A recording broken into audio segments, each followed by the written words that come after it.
Hello guys! ఇది రీసెంట్‌గా నేను కన్యాకుమారికి వెళ్ళినప్పుడు తీసిన వీడియో. సో, ఏంటంటే సన్‌రైజ్ ఎలా ఉంటుంది అంటే ఎక్కడైనా ఒకటే కదా అనేసి అనుకోవచ్చు. బట్ కన్యాకుమారిలో చూడాలి అని అంటారు అందరూ. సో, ఆ ఒక్క ఇంట్రెస్ట్‌తో మేము వెళ్ళిన ట్రిప్‌లో కన్యాకుమారిని కూడా యాడ్ చేసుకున్నాము. సో, వెయిట్ చేస్తున్నామన్నమాట మేమిక్కడ సన్‌రైజ్ కోసం అని చెప్పి. ఒక్కసారి ఆ స్కై చూడండి ఎంత అది చూస్తుంటేనే ఒక మంచి ఫీల్ అయితే వస్తోంది. నా ముందు, నా పక్కన చాలామందున్నారు. మీకు చూపించలేకపోతున్నాను నేను.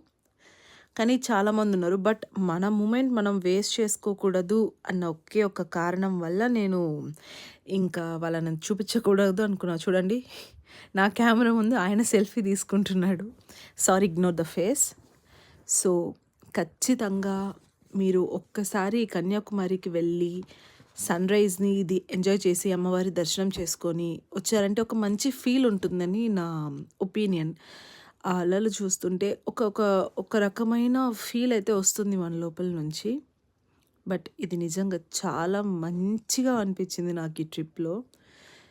మెల్లిగా మీరు ఈ వీడియో అలాగే చూసారు అనేసంటే మీకు సన్‌రైజ్ అయ్యేది మెల్లిగా కనిపిస్తుంది. మీరు కొంచెం ఫాస్ట్‌గా ప్లే చేసుకొని చూస్తే. ఇంకొక వీడియో ఉంది. అది నేను యాడ్ చేయలేకపోయాను. బట్ యాడ్ చేసుంటే బాగుండు. సన్ అండ్ మూన్ ఒకేసారి చూడగలిగాననమాట. With clarity. మామూలుగా చూస్తాము మనము.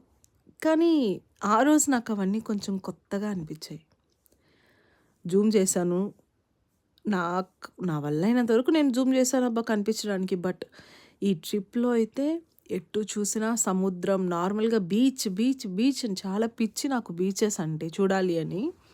యాక్చువల్లీ నా ఫస్ట్ టైం నేను బీచ్ విజిట్ చేసిందే 2023లో. యెస్. నా లైఫ్‌లో ఫస్ట్ టైం నేను బీచ్‌ని చూసింది అప్పుడే. చాలా ఎమోషనల్ అయ్యాను. ఈ ఛానల్‌లో ఆ వీడియో కూడా పెట్టాను. మీరు కావాలంటే ఒకసారి ఎళ్లి చూడొచ్చు. చూడండి, మెల్లిగా, మెల్లిగా అలా రైజ్ అవుతున్నారు సూర్యుడు గారు. చాలా ఎమోషనల్ అనిపించింది ఆ టైంలో. వావ్! ఒకటి కొత్తగా చూస్తున్నామని కాదు, కానీ నచ్చిన ప్లేస్‌లో చూస్తున్నా అన్న ఒక హ్యాపీనెస్ అయితే వచ్చింది నాకు. సముద్రం సౌండ్ కానీ, మధ్యలో మన ఇంట్రెస్ట్ దేవుడిని చూడడానికి అలా సూర్యుడిని చూస్తే బావున్ను అని. ఇది ఈ సన్‌రైజ్ అయిన తర్వాత ఆ నీళ్ళు ఎంత చల్లగా ఉంటాయో తెలుసా?